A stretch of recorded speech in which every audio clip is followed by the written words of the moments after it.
Hey folks, Kevin here. Well, it's October 14th, 2019. It's very overcast, a little sprinkle going on outside, and I thought I'd stop what I was doing and spend a couple of minutes just answering a question from Wayne. Recently, I answered a question regarding relocating or transplanting some large oak trees and the challenges and the equipment that would be necessary for doing that. And Wayne wrote back, thanks a million. Can I ask one quick question? I live in Zaffe Hills, Florida, Zone 9. What type of trees is best for such an area? Evergreen and fruit trees. So I did do a Google Maps search on Zaffe Hills, and I came up with Zaffer Hills, which is near Crystal Springs, not too far from Crystal River.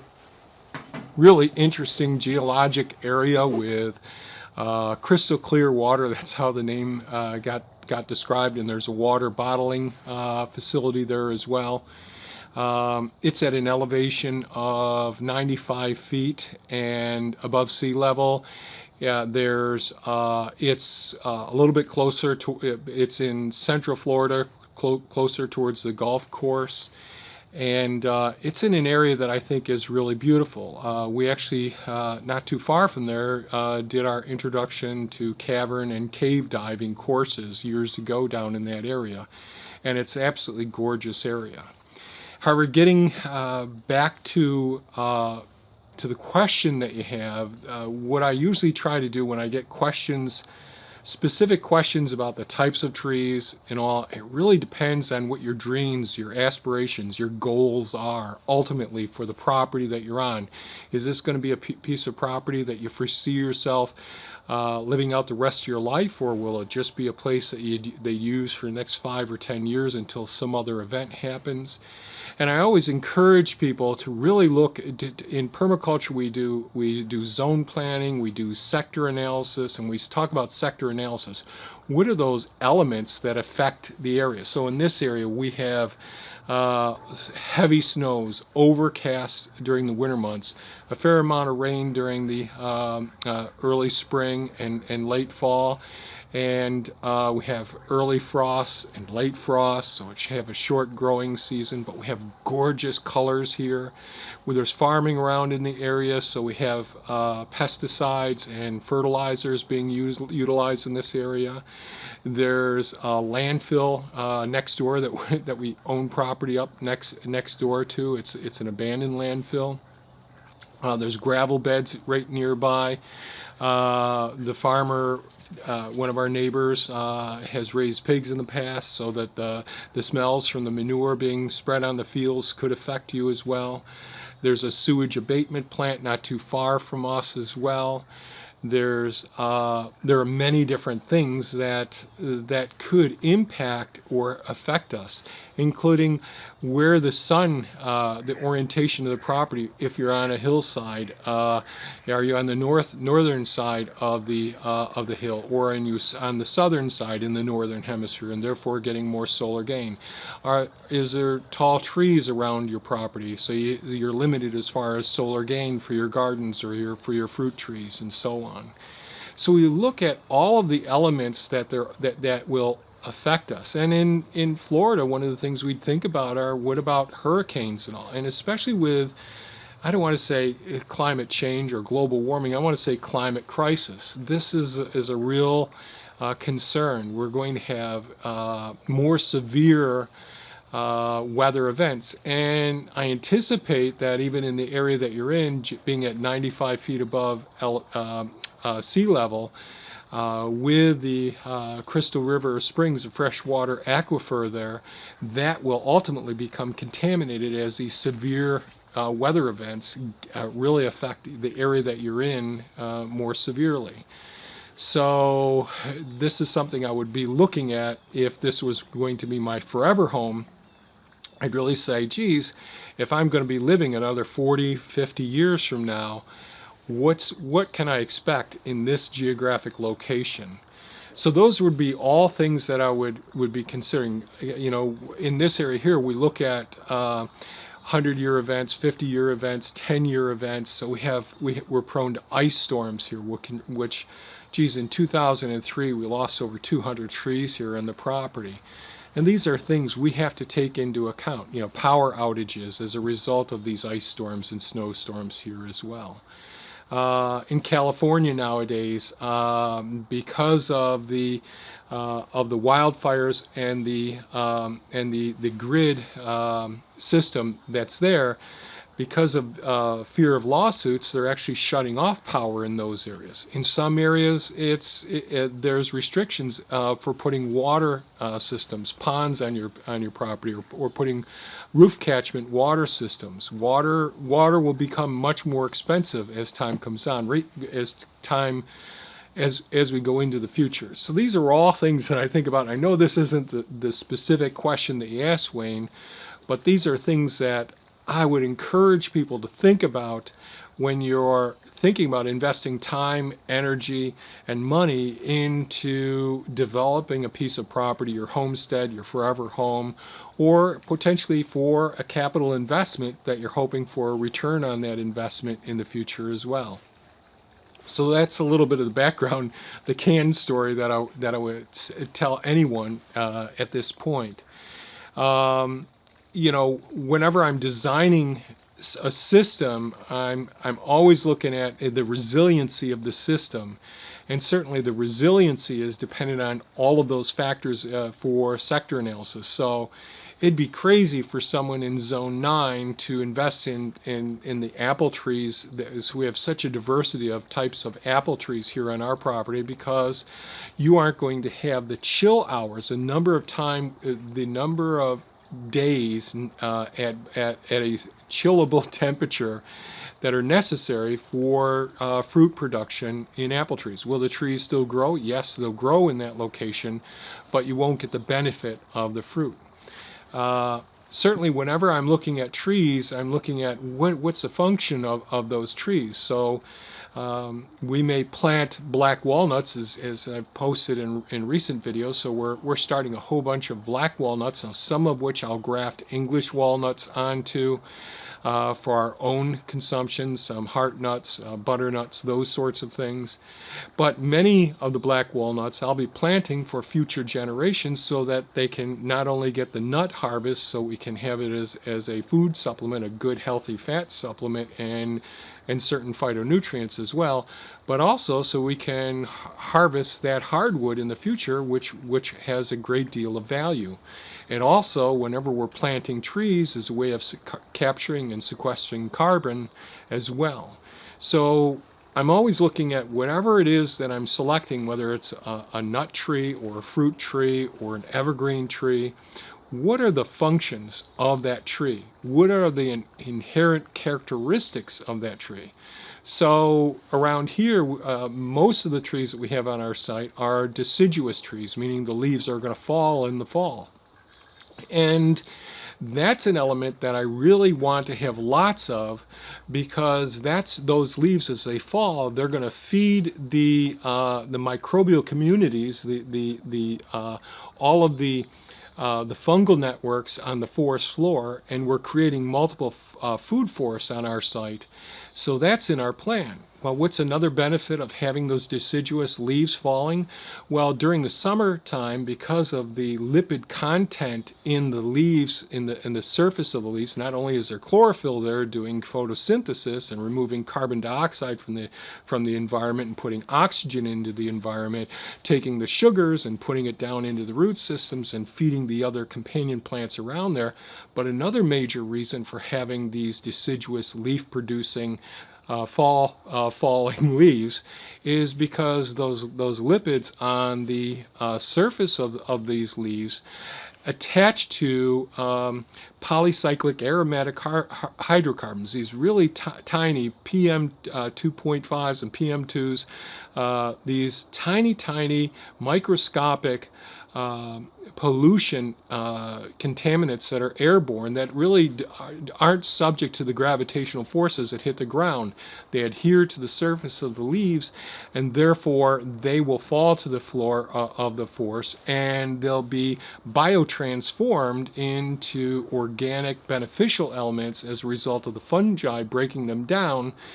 And so we're removing pollution from the air as a result of having these. So I'm always looking at what are the multiple functions. Some people may say, geez, I want to have the almond trees for the nuts. I may want the almonds as well. I want, here we have black locust trees that are nitrogen fixers, and they produce beautiful flowers that are edible. The bees love them as well, so you can have great honey from them. The wood on the black locust tree produces really rot-resistant fence posts, hand tools, handles for our various tools as well. The honey locusts that we grow here, they don't have the nitrogen fixing nodules on the outer surface intimately associated with the leaves, but the nitrogen fixing bacteria that are actually incorporated in the roots of the honey locusts, and they feed nitrogen to the other trees in our food forests. So I'm always looking at what the totality of what I'm trying to do. So I want to have, and the reason that I'm trying to look at the totality, because I want to make the initial investment of planting a group of trees and supportive species, bushes, berry-producing bushes, medicinal herbs on the surface of the ground, some vines, maybe some grapevines or hardy kiwis there as well. All of those provide functions that help to meet the needs of the rest, so that I don't have to add fertilizers. I don't have to be adding compost. They'll be self-mulching after they reach maturity. When the tree is no longer viable, I can already have another tree starting right next to it, so that when this tree comes down, maybe the wood is something that we could use for kindling or use in our burning systems, or we can use it as lumber as well. So this is how I go about trying to decide what I'm going to be putting into the area. And I know this doesn't directly answer your question, but I think it's necessary to feed you some of this information, so that it encourage you to think about what are the multiple functions of any single species that I select, and what are the requirements that I can select other companion plants to go with this, that will reduce the number of hours that I've got to spend mulching the area or cleaning up if you don't want to have walnuts falling on your neighbor's property, whatever it may be, or you don't want some stinky ginkgo fruit hitting the floor, whatever it is. So enough said about that. So how would I go about doing this? I'll tell you how I went about getting this information here. So for years, as environmentalists and as a naturalist, I would be going to garden centers and learning what I could learn. We went to different botanical gardens as well, and really took lots of photographs and learned about, and learned the names of the species of trees and bushes that I wanted to bring home. And then another thing I would do is, as permaculture became more prominent and we took our permaculture design course, we learned more about the integration of all of these elements to mimic natural ecosystems. And as a result of that, we learned about, geez, there's permaculture nurseries. So there's not too far from here, and I've mentioned Twisted Tree Farms, Akiva Silver. He has a geographically similar location that's in the Finger Lakes area near Ithaca, New York, and there's Edible Acres. There's another place there. And there are many permaculture sites in Florida, not too far from you as well. So I would encourage you to get out and go to the botanical gardens, go to the nursery centers, places that have been around for a while and that just aren't out to sell things. And I would start by just gathering data, and I would find out about, geez, all right, if these are grafted trees, what sort of rootstock is the type of rootstock that they've chosen, that they've grafted the fruit tree onto, and why did they choose that? Is it because of disease resistance? Is it because of the size of the tree? I'd also try to learn about in your own area. Get out with your phone, and there's a couple of apps that you can put on your phone that can help you to identify the different weeds and all that are in the area. I would really carefully take note of all of the different plants that are on your property and in the neighborhoods around you. And I would keep a log of what the temperatures are, the wind speeds, where the sun is located, where it's moving across, what microclimates there are, and I've made videos about all these different topics. I'm sorry my website, my YouTube channel really is not well designed or laid out, but I've gone over permaculture principles, permaculture ethics, soil succession, so how we go from a grass lawn to being the type of ground surface where the microbial community actually supports fruit trees and nut trees. Because if we stick a fruit or nut tree out in the middle of a lawn, that isn't, the microbial community isn't going to support that tree to be as healthy and as have the potential that it would have if it had the appropriate microorganisms in the soil below it. So by looking at the succession of the microbial communities in the soil, and I have a video on that as well. And I have a video on design principles and characteristics, what makes good design, and I use our place as an example for that as well. So up here, one of the places that I've gone to now, a couple of the nurseries that I've used online are no longer available, like Miller's Nursery. But there is Stark Bros Nursery, which has been around for many years, and they ship trees all over the country. And you can go on their website, put in your zip code, and there'll be a little checkbox next to the couple of apple trees that could grow in your area. There'll be checkboxes next to the citrus trees and the all of the plum, peaches, pears, hardy kiwis, these citrus, all of those, all the berry bushes as well. And I'm the sort of person that always tries to create a guild of plants. That, and when I say a guild, it's like having a small community where like in the old days, there used to be a candle maker, a shoe repair person, or someone who makes shoes, someone who would do the blacksmithing, someone who would be a carpenter, someone who would be a teacher, and all that. So you have a community of persons that can help to meet the needs of other people that have certain skills and certain attributes that contribute to the community's survivability and resilience. And it's the same thing when we talk about creating a guild of trees, companion plants that help to meet the needs. And you'll see there's, many people, like in our food forest, you'll see, yes, we have comfrey in there, we have garlic we have chives, we have marigolds, we have hyssops, we have chamomile, we have yarrow, we have, and the list, horseradish, we have all these different plants that are planted throughout the food forest, and I'm just mentioning a few of them. And they all bring certain insects into the area, some beneficial insects that help to reduce the disease burden potentially and the pest load on those areas. And although I have horseradish in the food forest, I have horseradish beds that we harvest our horseradish from. And by starting these off, you can propagate your own ones, like the comfrey, having lots of, we started off with a relatively small amount of comfrey, and we produce many of them. We started off with very few honey locust trees, and we produce many of them. And we start off with very few currant bushes and hostaberry bushes and gooseberry plants, and we propagate those. And I've posted hardwood cuttings, and I haven't posted a softwood cutting propagation system yet, but I'm trying to get through some of these propagation systems so that we can share some of these techniques for producing more and more of the plants that you want, where you may only have to buy one plant from a nursery. And if you take the time and develop the skills of propagating these, well, it could even be a source of income for you, but you may be able to produce enough of them to meet the companion plants that you have for your system. Now, I may have completely misread this. You may have a really tiny place, but even tiny places, you know, there's half-acre places that are having nurseries there, and they're making their living off of a half-acre or a three-quarter-acre parcel of land.